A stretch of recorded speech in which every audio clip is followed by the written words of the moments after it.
नमस्कार, मेरा नाम ज्ञानेश्वर है और आप देख रहे हैं लाइव सिटीज। देखिए, बिहार में शिक्षा मंत्री बने हैं मेवालाल चौधरी। जेडीयू के एमएलए हैं, तारापुर से जीते हैं। बहस शुरू है और जवाब सामने है। बहस किस बात पर शुरू है? सवाल क्या है? सवाल ये है कि क्या मेवालाल चौधरी जो बिहार के शिक्षा मंत्री बने हैं पहले नौकरी बेचते थे? क्या उन्हें नौकरी बेचने के जुर्म में वाइस चांसलर के पद से बर्खास्त किया गया था? आज जो हम बातें आपके सामने करने जा रहे हैं वह बातें कल से चर्चा में है। और आज जब उन्हें शिक्षा विभाग का जिम्मा मिला तो लोगों ने समझ लिया कि शिक्षा विभाग का हाल क्या होने वाला है।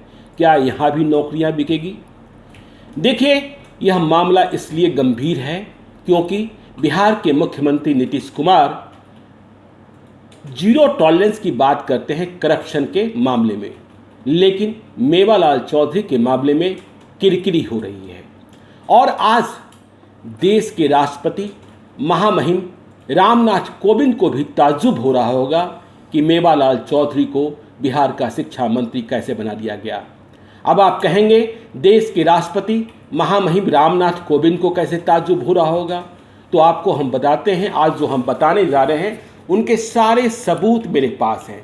अभी सबूतों की लंबी गठरी है, लेकिन आज हम सिर्फ उस पर बहस कर लेंगे जिसके आधार पर इन्हें कोर्ट में सरेंडर कर जमानत लेने को कहा गया था। मतलब ये भागे चल रहे थे, लंबे अरसे तक भागे थे, तब भी जेडीयू के विधायक थे। इन्हें नीतीश कुमार ने पार्टी से बाहर किया था। लेकिन ध्यान रखने की बात है कि तब बिहार के राज्यपाल रामनाथ कोविंद थे और वे बिहार के विश्वविद्यालयों के चांसलर थे। और इसी हैसियत से उन्होंने बिहार एग्रीकल्चर यूनिवर्सिटी जो भागलपुर के शवौर में है, वहाँ हुई गड़बड़ियों की जांच के लिए आदेश पारित किए थे। और सिर्फ आदेश ही पारित नहीं किया था, एक रिटायर्ड जज को गड़बड़ियों की जांच के लिए कहा था। गड़बड़ियों की शिकायत कई स्तरों पर थी इस मेवालाल चौधरी के खिलाफ, जो आज बिहार के शिक्षा मंत्री बन गए हैं। आरोप ये थे, देखिए, ये कहा गया है, जो मेरे पास कागजात है सामने है, जो हाईकोर्ट में बहस हुई है। कहा गया कि 3 कॉर्नर्स कंप्लेंट्स मिले थे और ये कंप्लेंट्स थे कि यूनिवर्सिटी की बिल्डिंग के निर्माण में गड़बड़ी हुई, घपला हुआ और असिस्टेंट प्रोफेसर और जूनियर साइंटिस्ट की बहाली में नौकरियां बेची गई। तो खैर, राज्यपाल, तत्कालीन राज्यपाल रामनाथ कोविंद, जो अब देश के महामहिम राष्ट्रपति हैं, उन्होंने जांच कमेटी बनाई और जांच कमेटी ने पाया कि देखिए, विश्वविद्यालय की बिल्डिंग बनने में कोई गड़बड़ी तो नहीं मिली, लेकिन इस बात के पुख्ता सबूत मिले कि नौकरियों की बहाली में, मतलब असिस्टेंट प्रोफेसर और जूनियर साइंटिस्ट की बहाली में इन्होंने बड़े पैमाने पर बंगलिंग की और इन्होंने पक्षपात किया, इन्होंने मैनिपुलेट किया, इन्होंने एडिशन किया, सब्ट्रैक्शन किया, मतलब जोड़ घटाव कर और नियमों की धज्जियां उड़ाई। जो प्रतिभावान छात्र थे, जिनके एकेडमिक्स बहुत अच्छे थे, उन्हें नकारा साबित कर दिया और जिनके एकेडमिक्स अच्छे नहीं थे उन्हें इंटरव्यू में नंबर्स देकर उन्हें नौकरियां बेच दी। तो ये आरोप इन पर लगे, आरोप पुख्ता हुए। इसके बाद रामनाथ कोविंद ने इन्हें वाइस चांसलर के पद से बर्खास्त किया था। ये भागे चल रहे थे। देखिए, आज ताज्जुब हो रहा होगा सुशील कुमार मोदी को भी। सुशील कुमार मोदी भले ही बिहार के डिप्टी सीएम न बन पाए हों, लेकिन भाजपा बिहार की सरकार में है, नीतीश कुमार की सरकार में है। सुशील कुमार मोदी को वो दिन याद होंगे जब मेवालाल चौधरी भागे चल रहे थे, पुलिस उन्हें तलाश रही थी गिरफ्तारी के लिए और सुशील कुमार मोदी बिहार विधानसभा में हंगामा कर रहे थे कि मेवालाल चौधरी को गिरफ्तार करो, गिरफ्तार करो, गिरफ्तार करो। तो आज उसी भाजपा और जदयू की सरकार में, वीआईपी और हम की सरकार में, मेवालाल चौधरी बिहार के शिक्षा मंत्री बन गए हैं। देखिए, अब सबूतों की बात करते हैं। हाईकोर्ट में इन्हें जमानत मिली। जमानत ऐसे नहीं मिली, इन्हें कहा गया कि या तो गिरफ्तारी के वक्त या फिर आप चीफ जुडिशियल मजिस्ट्रेट भागलपुर के यहाँ सरेंडर करेंगे। गिरफ्तारी हो जाएगी तब आपको वहाँ पेश किया जाएगा, या फिर आप आदेश की तारीख से 6 हफ्ते के भीतर सीजेएम के यहाँ सरेंडर करेंगे और जमानत हासिल करेंगे। इन्हें 10,000 रुपये के मुचलके पर छोड़ा गया था। देखिए, अब जो नौकरियां बिकी थी वो तो लाखों में बिकी थी। तो जैसा मैंने बताया कि रामनाथ कोविंद को शिकायत मिली थी और वे बिहार के गवर्नर कम विश्वविद्यालयों के चांसलर थे और उन्होंने जांच कराई थी। इस जांच में यह पाया गया था कि विश्वविद्यालय के वाइस चांसलर ने, मतलब मेवालाल चौधरी ने कमिट किया है, मतलब इन्होंने अपराध किया है। और क्या? Large scale bungling, favouritism, interpolation, manipulation, addition and subtraction in academic points of the candidates, changing the remarks and violating the provision of straight in selection on the post of the assistant professors come junior scientist. और जब यह जांच report आ गई, एक retired जज ने जांच की थी, तब इनके खिलाफ 20 फरवरी 2017 को यूनिवर्सिटी के रजिस्ट्रार ने मुकदमा दर्ज कराया था, थाने में प्राथमिकी दर्ज कराई थी, जिसे बाद में विजिलेंस की कोर्ट ने टेक ओवर कर लिया था, मतलब विजिलेंस टीम ने टेक ओवर कर लिया था और फिर जांच हुई थी।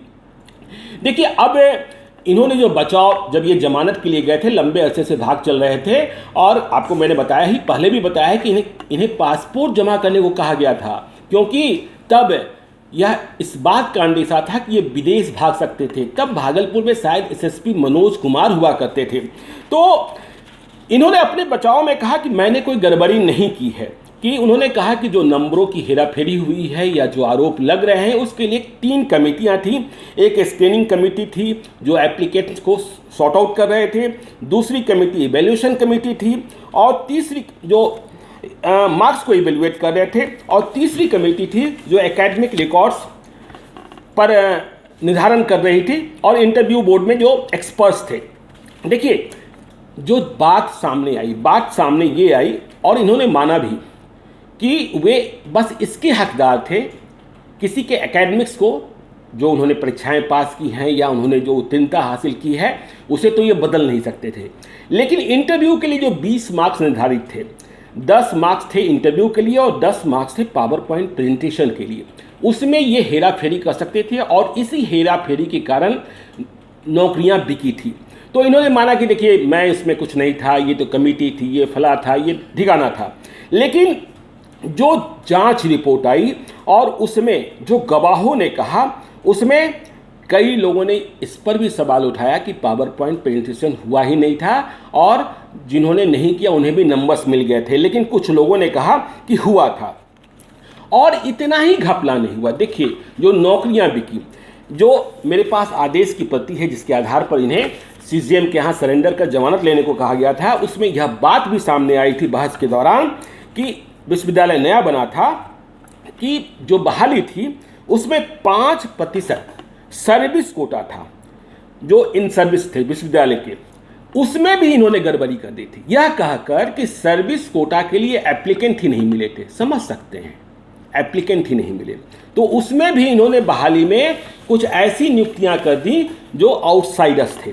देखिए, बात इतनी ही नहीं थी, जो केस डायरी थी और इस केस डायरी में कई सारी बातें आई, और इस केस डायरी में गवाहों ने कहा कि हाँ, किस तरीके से घपलेबाजी हुई है। लेकिन कोर्ट में इनके वकील यह दलील देते रहे कि कोई ऐसी गवाही सामने नहीं आई या सबूत सामने नहीं आया जिसके आधार पर यह कहा जा सके कि मेवालाल चौधरी ने पैसा खाया है। लेकिन देखिए, केस डायरी क्या कहता था? केस डायरी कहता था कि हिमांशु सिंह एक कैंडिडेट थे जिन्हें परीक्षा में सफलता नहीं मिली, नौकरियां कैसे बेची जा रही थी वो उन्होंने बताया था, मतलब ये पैसा देकर भी शायद बहाल ना हो पाए थे। तो इन्होंने कहा कि देखिए, नौकरी जो बेची जा रही थी उसमें सिर्फ कच्चा पैसा नहीं लिया जा रहा था, खातों में भी पैसे ट्रांसफर कराए जा रहे थे। तो यह बात सामने आई जांच के दौरान कि रमेश कुमार चौधरी हैं मेवालाल चौधरी के भतीजे। अब इनकी गिरफ्तारी हुई कि नहीं हुई मुझे नहीं पता अभी तक। तो रमेश कुमार चौधरी जो हैं, मेवालाल चौधरी बिहार के आज के शिक्षा मंत्री, उनके भतीजे रमेश कुमार चौधरी ने हिमांशु सिंह से 50-50 हजार रुपयों के 4 चेक प्राप्त किए थे और उसे अपने बैंक खाते में जमा किया था। इस पैसे की निकासी भी हुई होगी और निकासी हुई थी, लेकिन मेवालाल चौधरी यह कहकर बचते रहे या उनके वकील यह दलील देते रहे कि इस बात को प्रमाणित नहीं किया जा सकता है कि रमेश कुमार चौधरी, मेवालाल चौधरी के भतीजे ने जो पैसे लिए हिमांशु सिंह से, वो पैसे मेवालाल चौधरी के लिए थे, क्योंकि सबूत के तौर पर इस बात का प्रमाण नहीं है कि रमेश कुमार चौधरी ने पैसे मेवालाल चौधरी को दिए या उनके खाते में ट्रांसफर किया गया। तो ये सारे जो पॉइंट्स हैं, और ये देखिए हाईकोर्ट के 6 पन्ने का आदेश है। इसे मैंने अभी इस मामले में हम और भी आगे जाएंगे, और भी तहकीकात चल रही है। आपने देखा ही है कि और भी कई रिपोर्टर्स हैं जिन्होंने आरटीआई के माध्यम से प्राप्त किया है कि कैसे खेला हुआ है। एकेडमिक्स, जिनके शानदार एकेडमिक्स थे, जिन्होंने परीक्षाएं बहुत अच्छे तरीके से पास की थी, जिन्होंने रिसर्च बहुत अच्छे तरीके से किया था, उनकी बहाली नहीं हुई थी, क्योंकि उन्हें इंटरव्यू और पावर पॉइंट प्रेजेंटेशन में 0.1 मार्क्स दिए गए थे। और जिनके एकेडमिक रिकॉर्ड्स अच्छे नहीं थे, जो पहले मेधावी नहीं, जो टैलेंटेड नहीं थे, उन्हें इंटरव्यू में, क्योंकि उनका सौदा हो चुका था, वे नौकरियां खरीद चुके थे, उन्हें इंटरव्यू और पावर पॉइंट प्रेजेंटेशन में अच्छे नंबर्स दिए गए थे, ताकि वे शानदार एकेडमिक्स वाले छात्रों को फेल कर सकें। तो इस तरीके से ये मेवालाल चौधरी की किस्सा कहानी है। मेवालाल चौधरी की किस्सा कहानी अभी और भी बहुत बातें सामने आनी है। सुशील कुमार मोदी को भी पछतावा हो रहा होगा। आज देश के राष्ट्रपति महामहिम रामनाथ कोविंद भी सोच रहे होंगे कि बिहार का शिक्षा मंत्री कौन बन गया, वह जिसने नौकरियां बेची थी। देखिए, इस केस में अभी ये बरी नहीं हुए हैं, इस केस में बरी नहीं हुए हैं, ध्यान रखिएगा। और ये बिहार के शिक्षा मंत्री बन गए हैं। शिक्षा विभाग की बहालियों में गड़बड़ी न हो, इसके लिए पहरेदार बने रहना होगा। आप देखते रहिए लाइव सिटीज़ को। यदि अब तक आपने हमारी यूट्यूब चैनल को सब्सक्राइब नहीं किया, जरूर कर लीजिएगा। और यदि इस वीडियो को फेसबुक के माध्यम से देख रहे हैं तो पेज को लाइक कीजिएगा। ट्विटर पर भी हमें फॉलो कीजिए। धन्यवाद।